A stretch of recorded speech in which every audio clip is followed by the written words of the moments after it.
When Nelson Mandela was here in Memphis several years ago, he had said, do the most you can in the place that you are, in the time that you have.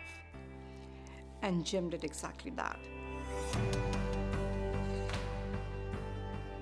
Jim's always had a passion for racial, economic, and social justice. He's an adventurer, and much to my dismay, he likes the unmarked trails.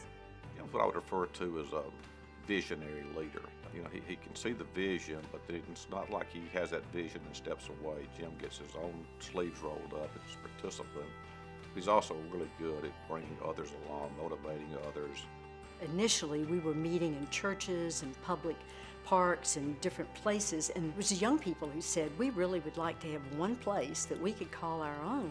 When we first started talking about having a center for bridges, both Jim and I felt very strongly that it needed to be in downtown Memphis. And he wanted to bring bridges to the heart of the city, building a building shaped like a bridge. But imagine throwing up that pipe dream and hearing people say, are you crazy?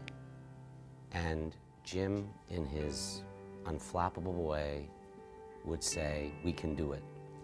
And we have. We have the beautiful building that's the very first green building in Memphis, and the program that he started serves as a model for other programs in the country. It's the largest youth development organization in town. It's become a destination to go to for youth in the city of Memphis. Oh, Lord. It enabled him to still have a ministry and yet work in the community on a more full-time basis with youth in areas that he really felt passionate about. He is pastoral, and that just doesn't go away. It's that deep caring for people's journey and their seeking. When he gets an idea, he's not going to give up on it. And that's what we need in the world, and that's what makes Memphis different, because Jim Boyd's been here. Always with people by his side, because that's the kind of leader he is. He's not someone who's going to just step out and have it be about Jim. It's always about the people that are walking the journey with him. I describe people a lot of times as either being a me person or a we person. I see Jim as kind of the epitome of a we person. He's a patient, gracious, thoughtful visionary that cares deeply about community, about people, about justice, and equity for all.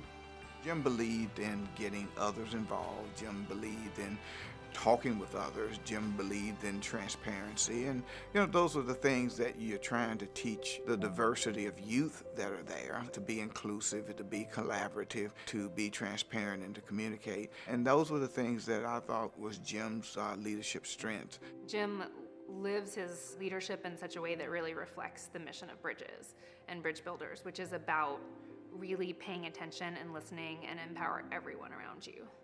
So he's a great role model for who we are. He sees the potential in people, and it's not about, you know, who you are, what walk of life you come from. It's everyone has the ability to do and be great, and everyone has a voice.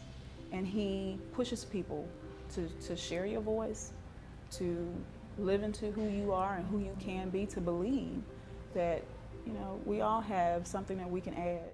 I never called him Jim until Becky, Limo, and Jim and I went to South Africa to see about the possibility of taking a Bridgeville's program there. And while we were on the trip, he said, Mario, you can call me Jim. Now, all this other time I always called him Father Boris. I never felt comfortable calling him Jim. And when he told me that, in my mind, I was like, wow, Jim.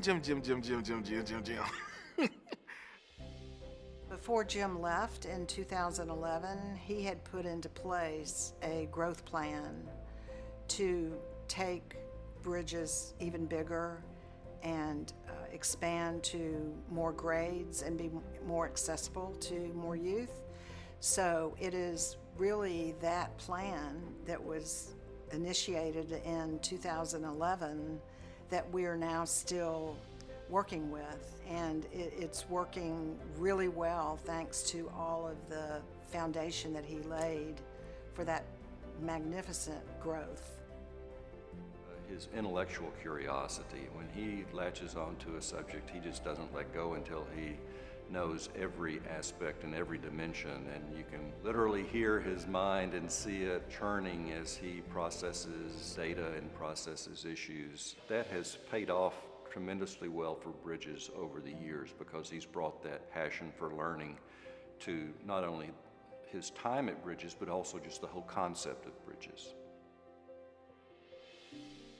Jim's a quiet leader, and he has a vision, but he's going to ask questions and be curious, and he's going to listen twice as much as he talks. I think there's like a Chinese proverb that says that if a leader does his work at the end of the day, the people all look around at each other and say, "We did this." And I think that's kind of Jim to a T. Somewhere deep inside of Jim Boyd is this call, this search, this need to pursue good. He's relentless about that. He's not that interested in talking about just anything. He's interested in talking about what's important. And he's very disciplined about that, and he seems to enjoy being an advocate for people who need an advocate or they need some support along their way.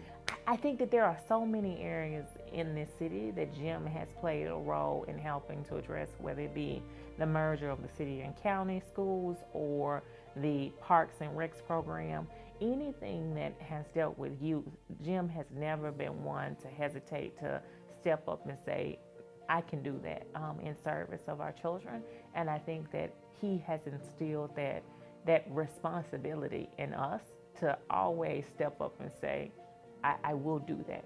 And so I appreciate that, and I am grateful for the legacy that he has built with Bridges, and I hope to be able to always be proud of being a blue contractor and walking with pride as an alum. And I wish every child in our city got to experience Bridges.